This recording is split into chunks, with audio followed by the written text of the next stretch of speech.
Hello and welcome. I'm Laura Briggs with the Vegan Fitness Runner podcast, where I'll be talking all things running, health and fitness, and what it means to be an active vegan.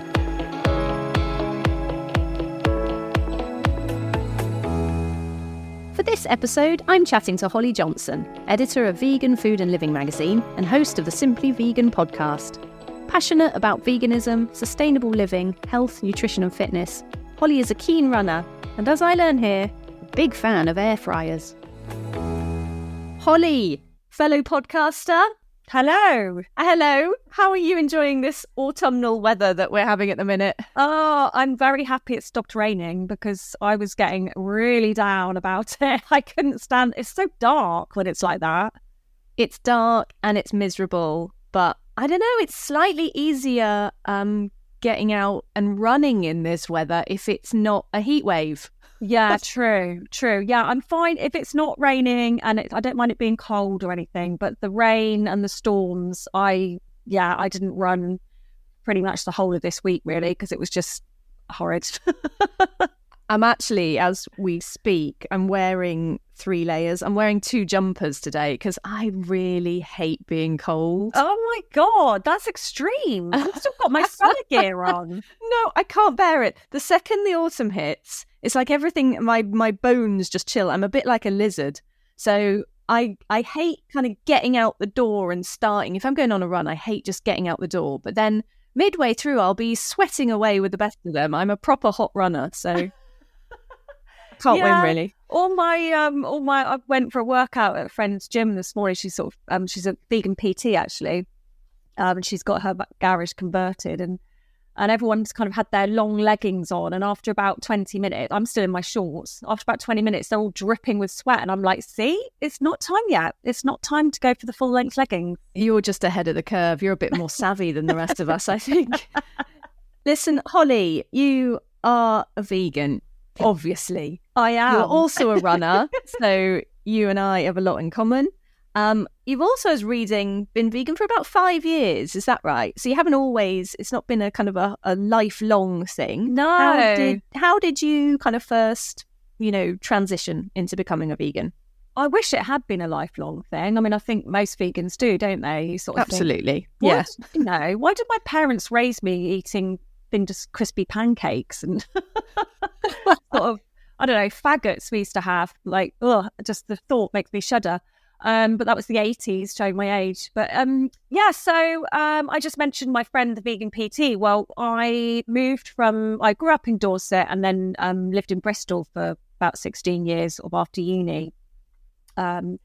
And I was always sort of quite interested in nutrition, never like a massive foodie, but I sort of liked my food to be quite clean, did what I thought was right, ate butter instead of margarine and all that sort of thing. Then I moved back to Dorset and started to do a boot camp class. And the woman who ran it, my friend Kath Short, which wasn't my friend at the time, and she was vegan, and she would just sort of drop little things in as we were doing our workouts. And I was like, I'm quite interested in this. This is sort of, she's talking about nutrition and whole food, plant-based, and she was running workshops at the time. So I went along and did a workshop, and I was like, oh my God, this is the food that I've always wanted to eat. It's colourful, it's full of flavour and spices and herbs, and all that time, all those years I've been pushing meat around my plate and sort of wondering what's in it and, picking it apart. And I've always been a massive animal lover, but just hadn't, like most people, hadn't made the connection, sadly. So, so I went vegan overnight after that and haven't looked back. Obviously now I've got a career out of it. Still training with Kath. She's amazing. And yeah, just very happy that I made the switch. It's interesting that you said you made that switch overnight as well. There was obviously a part of you that kind of felt it was the right way to go from the start, because not everybody can transition that quickly, can they? No, I think I was always I was vegetarian when I was younger. When I was about 8, and then of course you hit your teens and all your morals and ethics and go out the window.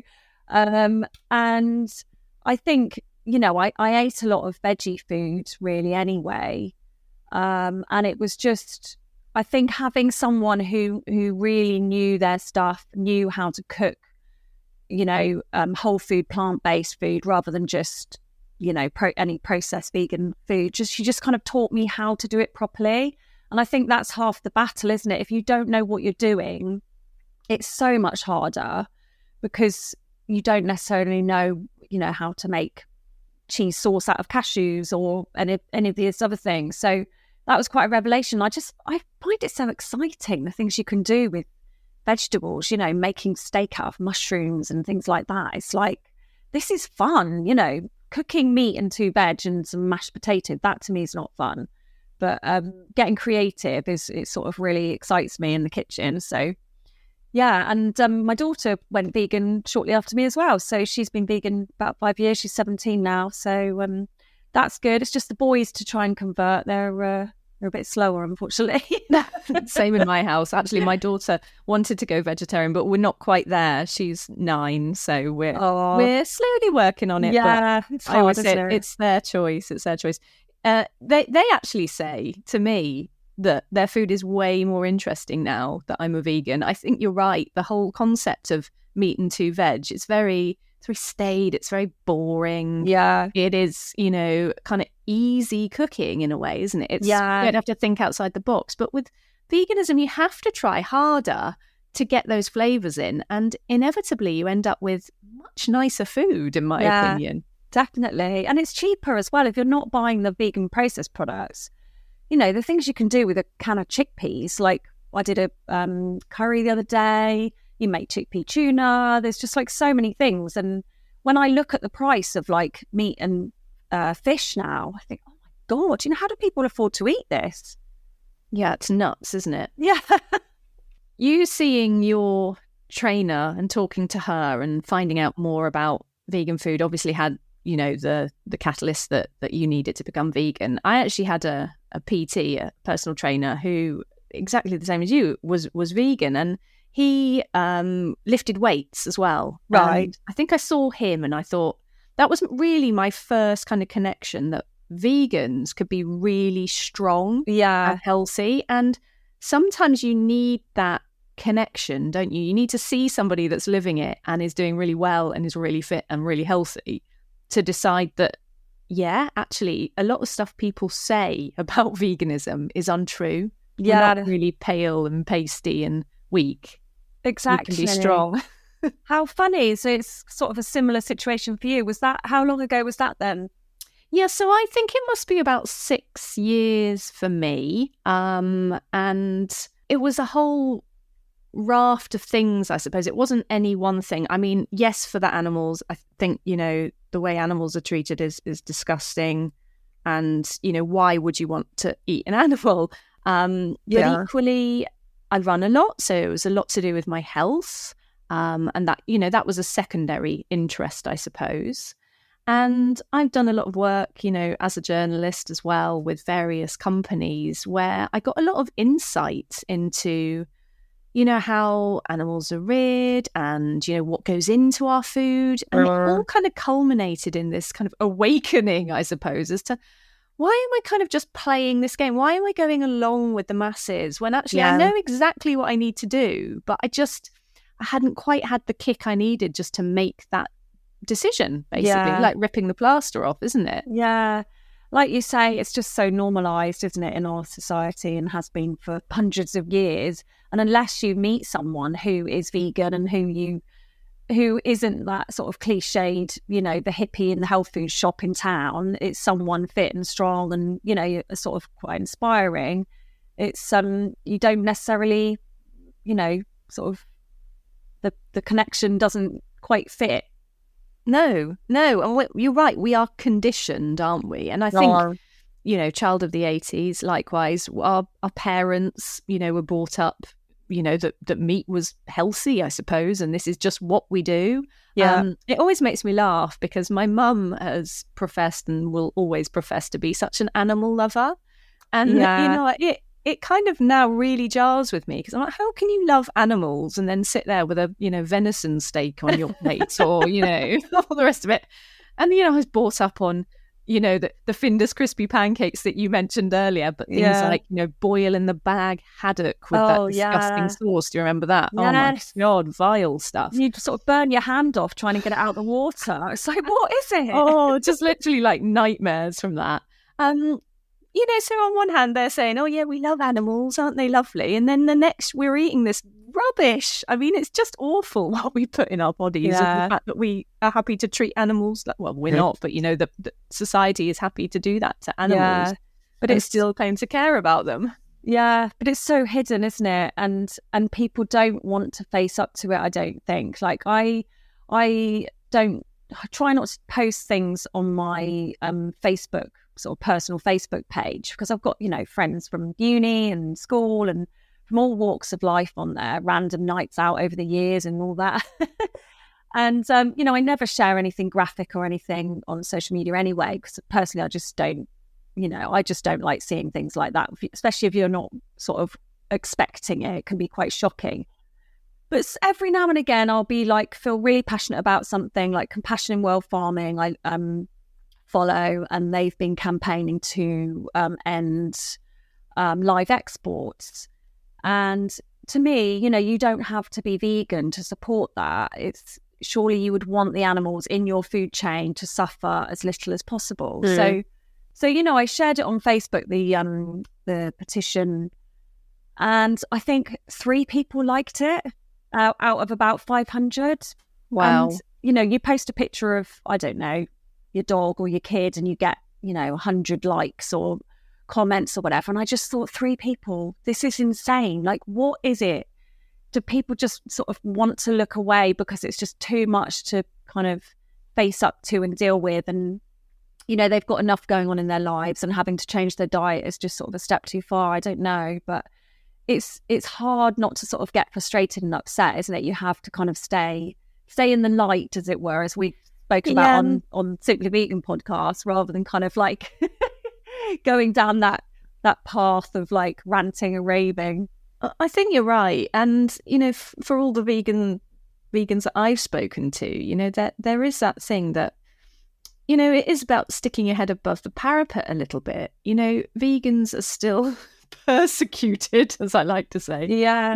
Just for choosing what they eat. And, that's nuts. And I think some people maybe want to become vegan, but they're not quite sure how it looks, to other people. So they keep quiet about it, or they don't make that change. I mean, generally, I would say, bit of a broad brush, but people are eating less meat, I'd like to think, certainly in my circle of friends. Same become here. more of a climate crisis, and saving the planet has led people to make those choices, I suppose. Yeah. But it's still, we're still there in the minority. But I think you're right. We have to not kind of preach about it, just show the benefits.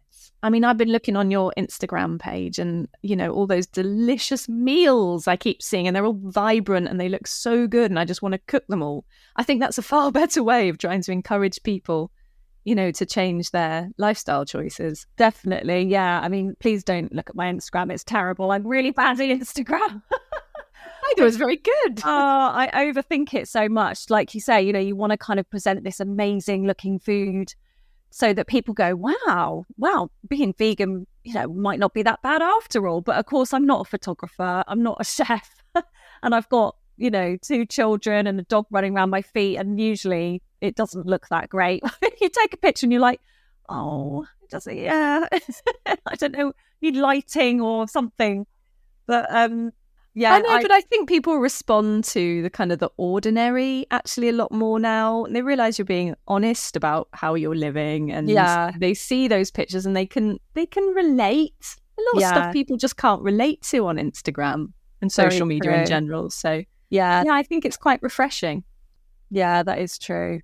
I think, like you say, food, I think, is the best form of activism in my mind, because, if you can invite some friends round who happen to be meat eaters and cook them something really delicious and filling and hearty and maybe even feels meaty, with mushrooms or lentils or whatever, which is what I've done many times.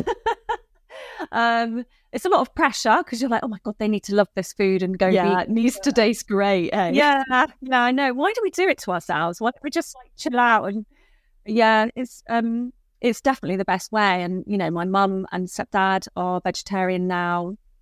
My sister is veggie, and my friend who's always eaten steaks and lobster and everything else is mainly plant-based. So I think it does work because especially when people see you kind of happy and healthy as well, they kind of say, oh right, perhaps I'll give that a try. That's pretty impressive, actually, the number of family members that you've managed to kind of sway there. Yeah. Do you put that down a little bit to your role as editor of Vegan Food and Living and the fact that you're working in it and you're kind of totally immersed in that lifestyle? I think so, yeah. I think people have found it quite, it sounds ridiculous, but I think people have found, especially my family and close friends, have found it sort of a bit of an inspiration, because I have been so immersed in it and I'm so passionate about it. At first, when I first went vegan, I was the preachy vegan. I was like, oh my God, Mum, do you know where milk comes from? You can't have this, and I was just like, the thing is, as soon as as soon as you find out that processed meat is classed as a carcinogen in the same category as smoking, of course you want to go and tell all your friends and family to stop eating ham, bacon, sausages, because you don't want them to get cancer and die. So that was sort of the place it was coming from, rather than like, oh, I'm better than you. And it was very much came from a good place. But unless someone is ready to receive that, I think it just turns people off. And it did cause a few sort of little mini arguments and sort of, I think people got a bit like, oh my God, just please stop banging on about this. And over time, I did calm down and found a way to talk to people or not bring it up. And when because it's weird, isn't it? Other people seem to bring it up sometimes more than you do.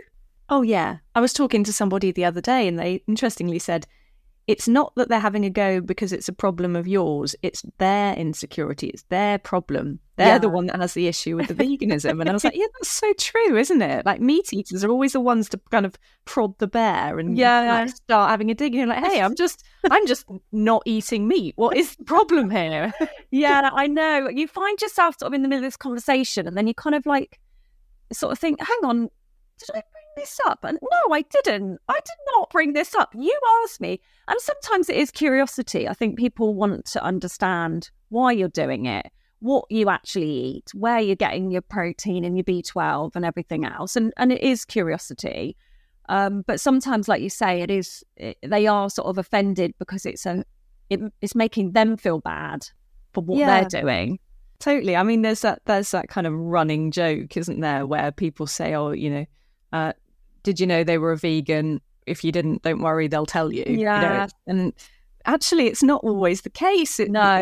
Brought up by others, maybe because they're interested, actually, maybe because they want to know a little bit more. Yeah.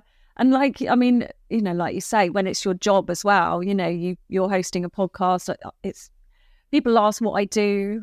And I'm like, oh, I'm a magazine editor and I host a podcast. Oh, wow, what magazine? What part? Then it's like, okay, here we go. It's a vegan. And then, of course, you can see them kind of like, their eyes sort of flittering a little bit like, oh, right. How do I feel about this? Yeah, but then they're invested and obviously it's a really cool job. So they have to be, really careful, I suppose, what they say next. And maybe that does cause people to look into it further, which obviously is part of your role, isn't it? In essence. Yeah. Look, you're also a vegan runner. So we got to talk about running a little bit as well on this podcast. We should. When and why did you get into running? Well, I feel a bit of a fraud, I must say, being on this podcast, because, I've also stalked you on social media and see you running up a lot of mountains and things. And I think you said you had Fiona Oakes on here. So yeah. I'm a total fraud, but I do like running as, I guess a hobby. Before I was vegan, the first time I ever sort of went running was I think it was 9 months after I had my son back in 2012. And he was just such a handful. So I was like, right, I need to get fit to kind of cope with this crazy toddler, crazy baby. And I think we'd rehomed a dog as well. So life was really hectic. And I think a bit of it was sort of running away. It's like, oh, I'm training for this run. So I've got to go out and Oh, I hear you. I do. Yeah. So I sort of decided in the August I was going to do a half marathon the next month, the Bristol half, which was just ridiculous, especially 8 months after having a C-section. Wow. I know. And, did what I thought was training with a friend. And I was like, yeah, I'm loving this. It's amazing. Did the half marathon with a friend who has run Paris Marathon and all sorts of, she's sort of like super tall and skinny, long legs. And she was just sort of like bouncing around the course like, God, this is easy. And I struggled so much. And afterwards we went for food. And that's what I was so excited about. I was like, oh my God, I'm going to have this amazing meal after this run. And I ended up nearly passing out in the toilet and throwing up all the way home and spending the rest of the day in bed. So that was my first foray into running. And you just loved that so much that you kept going. Well, yeah, I did keep going in Bristol, and I did go to a running club. I decided I would never do a race again because it was just so hideous. And then obviously moved down to Dorset and started doing the strength training and just, started running again just for enjoyment and mental health, really. It's just so good to get outside, isn't it? And it really is. And you cannot come on here and tell me that you're a fraud, because absolutely nobody that does any form of running is a fraud on this podcast, because the fact is that if you run, you run. That's it. It doesn't matter what kind of running. It doesn't matter how fast, how slow. That is not what it's all about. It's just about enjoying it for yourself and what running means to you. So yeah, it's all totally different. And yes, Fiona Oakes may run ultra marathons all over the world, and to her that's her thing. But actually, if your thing is a 5K, then that's great too. There's no kind of there shouldn't be really that much of a distinction between it, I don't think. I like that philosophy.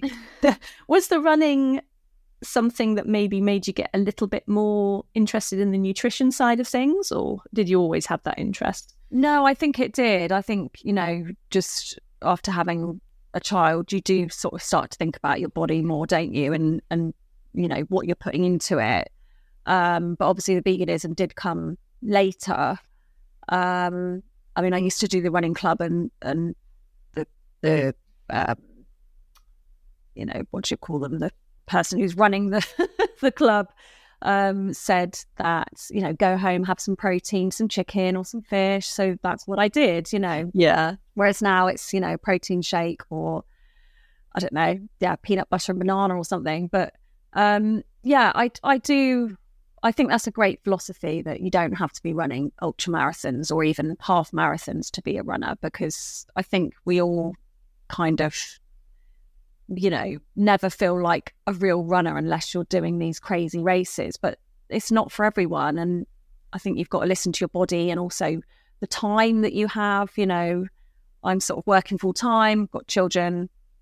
And it's a massive undertaking. And I will tell you something else as well, that Fiona Oakes told me that she didn't really feel like a great runner. She was like, I'm not a good runner. I'm a really slow runner. So it doesn't matter where you get, which level you're at, even when you're running, to what I think are very fast ultra runs. Yeah.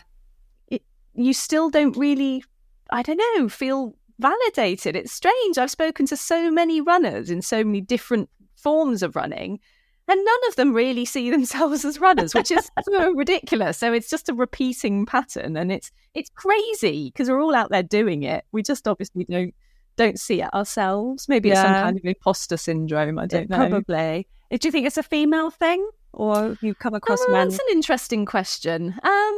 Do I think it's a female thing? I think it's more so. Yeah, I think it's more prevalent with females. I think definitely mums have a little bit more difficulty accepting that it's okay to go out and spend that time on themselves. Yeah. There's a lot of mum guilt, this kind of phrase that keeps popping up. And it's kind of trying to learn that actually you shouldn't feel guilty about feeling better in yourself. I mean, I've always said I go out for a run, and yes, it's just to escape everything, sure. But when I come back, I'm a better mum for it. Yeah. So it's not just for me, really, is it? It's for the whole family. Very true.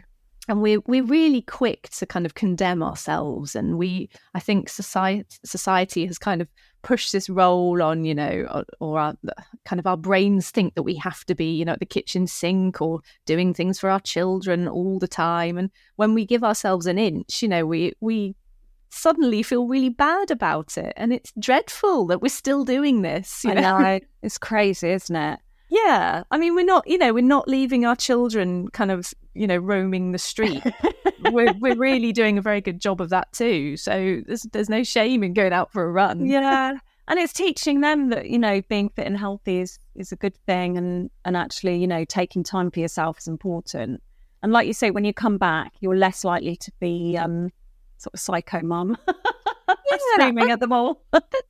To me, there's so many benefits because it teaches them that you have to work at things as well. It's about kind of persistence and, you know, achievement and, yeah, self-worth and good mental health and, you know, keeping fit. And I think, you know, where are the negatives there? Yeah, it's so a shame with true. children. Are you a vegan runner? Like, as in sort of So I'm not actually in the club. No, I am vegan and I am a runner. But yeah. I'm not a signed up subscriber to the vegan runners, simply because, I mean, I ran with a club for years and years, my local club, Langport Runners. I should give them a shout out. Back when I was in my 20s, actually. And just, you know, for one reason or another, work got in the way. I wasn't going to the club quite so often. Then I had my children and I found that was just not getting there really. So I kind of took a step back from club running. And I tend to, bit like you, I suppose, I don't really run many races. I know you can go through my Instagram and you see probably lots of pictures because I just keep repeating the race pictures. But actually, I run on my own most of the time. I'm just running in the woods. I'm running, you know, in my local town. I do it for myself, and I don't really look for that competitive edge all the time. Yeah, it's more for me. So for that reason, I've just not really considered going back to a club yet. Maybe in time I will. But yeah, not there yet. Obviously you are a member of Vegan Runners. Do you go out and join with your local group? Well, I don't actually, because I don't think there's any. There isn't anyone. No, it's funny because I'm sort of in. Well, it's a smallish town. I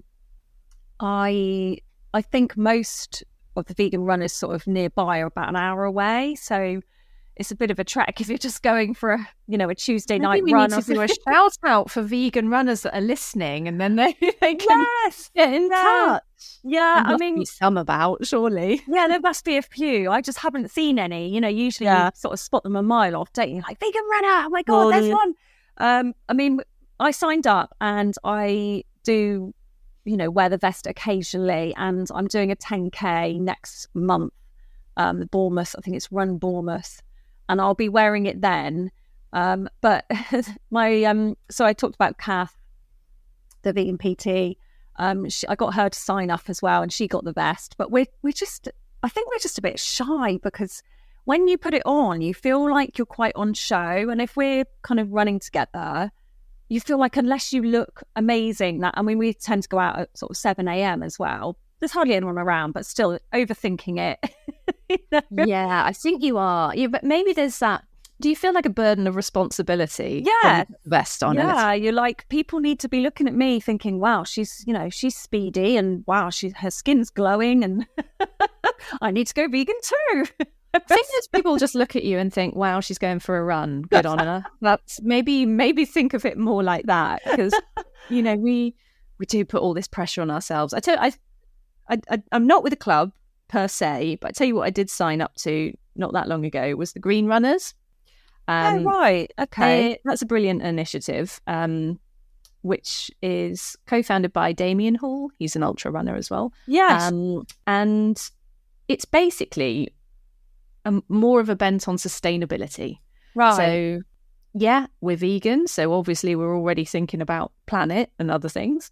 It's about kind of thinking about reusing kits maybe a little bit more, not driving to events or flying across the world to these events. And it's just being a bit more mindful about sustainability. So that's the one thing. But you don't get a vest with that. You get like a little patch, and then you can just pin it on your vest or something. So it's a little bit more discreet. So if I go out, I can just maybe pin that somewhere. So perhaps I don't feel quite the burden of responsibility. Maybe I need to. Maybe I need to be a bit bolder with it, because it's, when you go out in your vegan runner's vest, that's a really important thing you're going out and saying, and it's brilliant. You should feel a bit more confident about that, I think. I know. I think it's probably where I am. If I was still in Bristol, kind of like, you've got all walks of life there, haven't you? And people wouldn't blink an eyelid. And what's the saying? Bat an eyelid. Bat an eyelid. That's the one. That was someone. But here in Dorset, it's sort of farming communities and older generation, and I mean, it's hilarious actually. We've had sort of street parties and things over the last few years, and I've got chatting. I've taken along food, and it'll be like vegan sausage rolls or something. And I've got chatting with some of the older local residents, and we sort of had this running joke. She sort of, one of the old ladies makes fun of me. She says, "Oh, it's the vegan. There's the vegan." And I'm like, you need to do it, Pam. Come on, it's never too late. Go vegan. That's so funny. The vegan. Yeah. I was sort of winding her up last time because I bought some strawberries, and I said, "It's all right, Pam, they're vegan." She went, "Vegan strawberries, whatever next." Oh, I love that. I love that. Do you think then, because you just said about running in Dorset and there being a lot of farming communities, are you a little bit worried maybe about more confrontation? Yeah, you just kind of feel like you can just see the look on people's faces, and you get either the eye roll or the, I don't know, just kind of like, yeah, I'd love to sort of stop and chat to some people actually and just get their opinion, because I don't feel as comfortable as I would in a city, or it's just a little bit different down here. I mean, I'm in Somerset, so I'm bordering you on county. Okay. So I know exactly what you're talking about. Yeah. And you're right. I think when you're running around a city, you kind of blend in, don't you? It doesn't really matter what you're wearing. You just blend in, because everybody's, so, vibrant and varied and diverse. Exactly. But yes, there's a lot of farming communities, people are, I don't want to say set in their ways, because, that is kind of tarring everyone with the same brush, and that's not necessarily true. But there's a kind of a theme running in the countryside. I'm running on trails a lot of the time where there aren't any people. Right. So I can probably go out for a run and not see anyone. Where, I don't know, do you do a lot of road running? I do. I do my local park run, which happens to be like 2 minutes walk. It's a new one actually, because we're in Poundbury. I don't know if you've heard of that. I do know Poundbury very well. Yeah. Yeah. So it's we sort of go around the park there. That's King Charles's, sort of new £1 million park project, and that's really nice. That's just sort of on gravel. But if I'm not doing that, I head over to Weymouth, which is about 10 minutes away, and we run on the seafront. Brilliant. And I've decided that is my favourite form of running, because you have a nice view to take your mind off the fact that your legs are hurting. And when it's not cold, we jump in the sea afterwards and have a swim. So that sounds lovely. It's so nice, and it just keeps me going, because I'm really bad at, like, if I'm not with someone, I'll just keep stopping and have a little walk, and I need someone there to push me, and I also need the carrot at the end of the, something to look forward to, whether it's going for breakfast or, jumping in the sea and cooling off. So yeah, we've done a lot of that over the summer, and it's been so nice. I'm just like, oh my God, this is amazing. I feel like I'm aboard.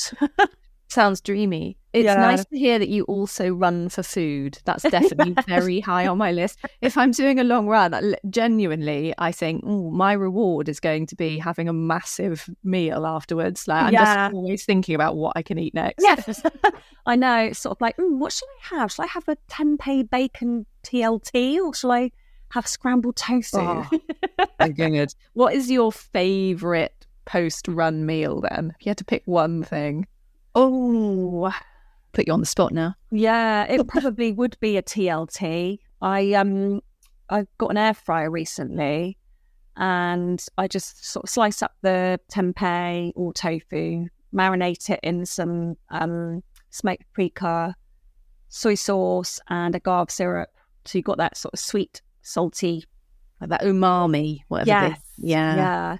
And then just whack it in the air fryer, and then with some nice big juicy tomatoes, lettuce, bit of vegan mayo, and a nice sort of sourdough bread. That's that would probably be my favourite, I think.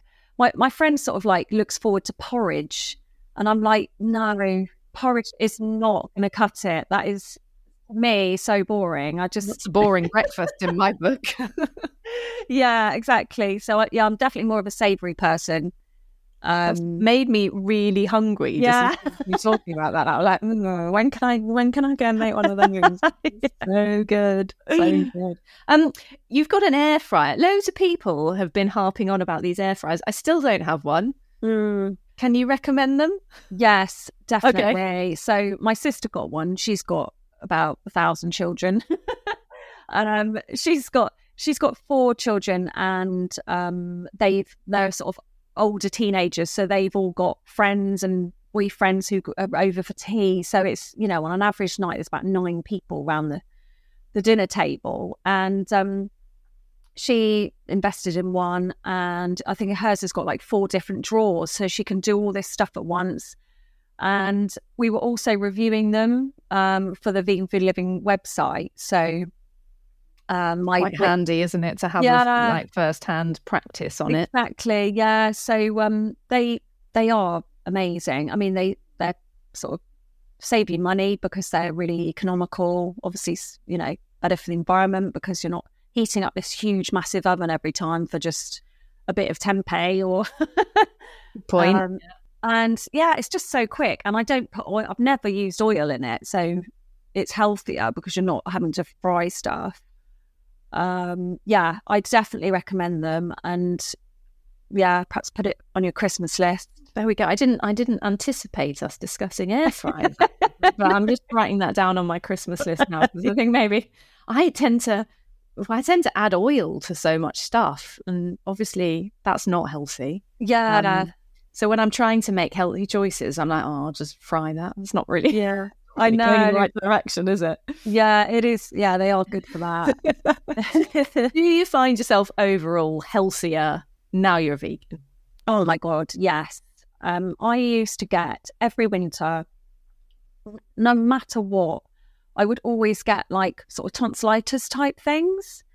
And, I wouldn't have called myself a sickly person, but it was just like, that's what happens. It's winter, it's flu season and everyone gets ill, and I never really got colds. It was always like a throat sort of infection type thing or something, and since going vegan, apart from having I think it was like a flu-y COVID type thing last Christmas, which I think was brought on by stress, I've literally had pretty much nothing.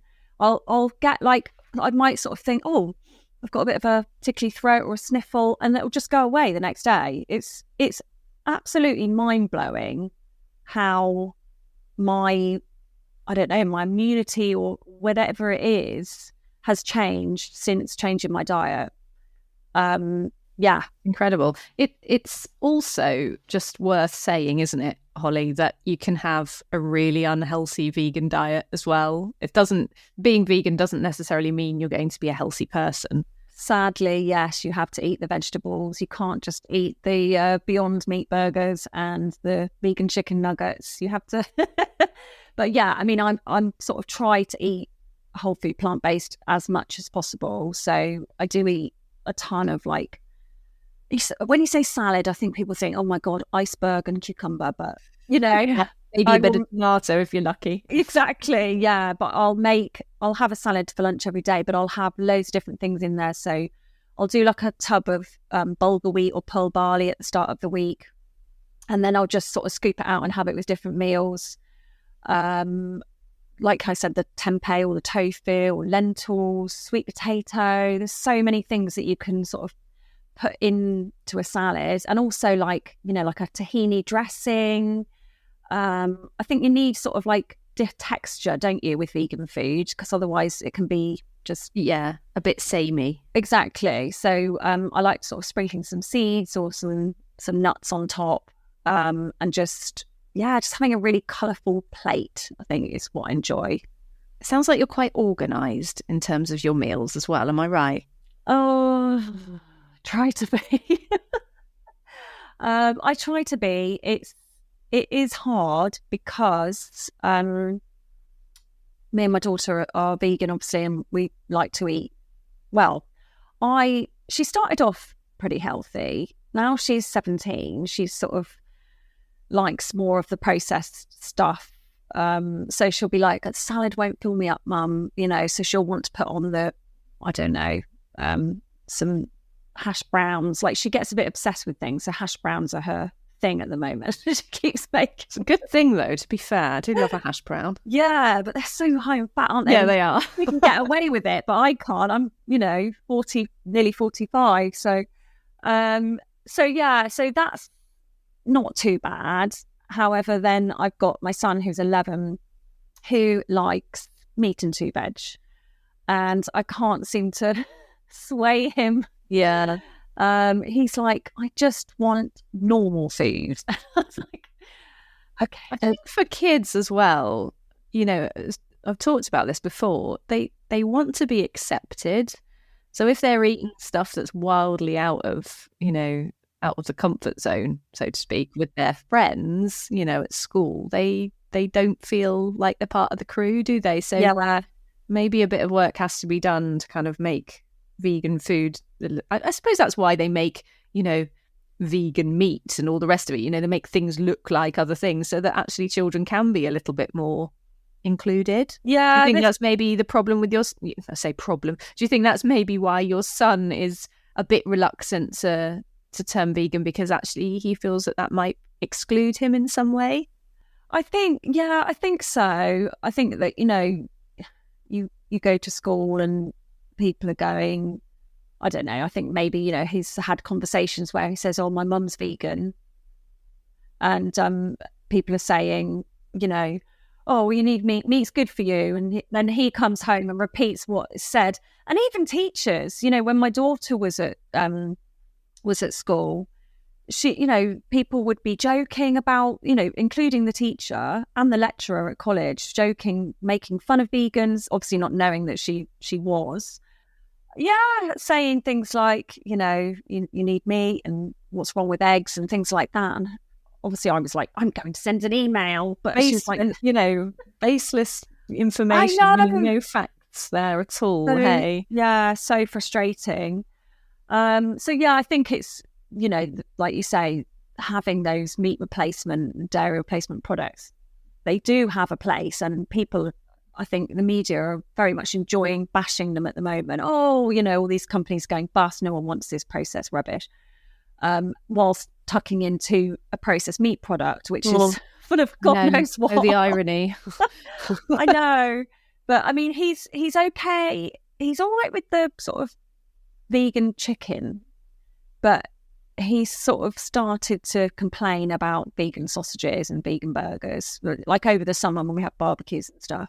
So it's a bit annoying. I feel like we're sort of going backwards, but like you say, you've got to let them be on their own journey, and the more you force it, the more they'll kind of push back. So I'm just hoping that as he grows older, and I think he is becoming a bit more health conscious now, that he's sort of heading towards puberty, I guess. Teenage years, they get a bit more aware, and exactly, a bit more body conscious, and I do sort of mention, like, sausages are really high in saturated fat and things like that, without trying to make him sort of worry. I think it's important, that kids know that about their food choices. Oh, I'm with you. And I tell my children where it's from, exactly what's in their food. I'm not shy now. And maybe there was a point where I thought that wasn't the right thing to do, but now I'm thinking, no, they have a right to know where their food comes from. Starters. Yeah. And that they do know now. They know what they're eating, so they're making those choices already. And maybe when they're older, they will switch. But I want it to be on their terms, not my terms. Exactly. How far do you go then with describing what's in their food? So we have kind of, if we're going for a walk, or outside and we see a cow. You see so few cows in fields now as well, incidentally. Because they're all in flipping factories. And my daughter might say, "Oh, look, there's a baby cow, or there's a mummy cow, whatever." And I'll say, "Well, you know what's happening to that, don't you?" And I'm a bit harsh, really, but that's what the cow is in the field for. So I think she has to make that connection, and she does. And they know about gelatin in their sweets. They know that that's from either beef or pigs or whatever. Yeah. To me, I think that's the worst thing, sticking animal products in sweets. I It's know. just criminal. But no, I'm open with them. I'm not brutal. I'm not an awful mother that keeps showing them images. I wouldn't do that to them. I don't like seeing that stuff. Like we said earlier, didn't we, on social media, that I don't like, images of animals in pain popping up on my feed. I'm not going to show my children that. Unless they request to see or something, So it's a gentle kind of, this is where your food's coming from. This is how it's produced. It's now, it's your choice. I want them to know. I don't want them to be ignorant, growing up and then being cross that they weren't told. Yeah. Because actually, and you said earlier, didn't you, that any vegan you speak to wishes they'd done it earlier. And that's so true. Like, if I'd been educated earlier, I'd have made this choice sooner, and I don't want them to be in that position. I want them to know now. The deal is. And then if they choose to go vegan or vegetarian earlier on in life, then they can and they will. Yeah. We definitely need to normalise that, don't we? Just talking about our food systems, because it's almost like, people frown upon you telling your children that the baby cows get taken away from their mums, and it's all like a horror story, and you shouldn't be upsetting them. But actually, it's secret. It's just a big fat secret. That's what it is. It is. We need to have these conversations and make with everyone, not just our children. I think, don't we? And kind of everyone needs to I mean, we say children are blinkered, but actually, it's the adults that are so used to their meat, and and that's their comfort zone. And ones that are really blinkered because they don't want to hear it. Children are so open to hearing new things and seeing different views. It's the grown-ups that don't want to hear that stuff. It's them that we've got to kind of convince, I think. I know. Which hopefully, your magazine and your podcast, that's all helping spread that message. Yeah, I hope so. It's nice to be able to do a job, isn't it, that you feel is making a bit of a difference and that aligns with what you're really passionate about. I think, I often think about vegans who don't work in fields that maybe, it must be quite difficult to kind of, I don't know, say you were a waitress and you're having to take out meat or scrape it off the plates and things like that, or I don't know. I was thinking about that the other day, actually, funnily enough. Yeah, just thinking, wouldn't it be... I mean, you're stuck, really, because if you need a job, you need a job. And it's the only thing going and you get it. And then, you have to do something that is kind of against your morals. It must be very tricky. Yeah, I think about my daughter, because obviously she wants to get a part-time job. But it's, again, working in a cafe, how would she be, sort of dealing with meat and things like that. So it's a tricky one. hunt for vegan cafes. There's got to be some around your neck of the woods, hopefully. There are a couple actually, which is amazing.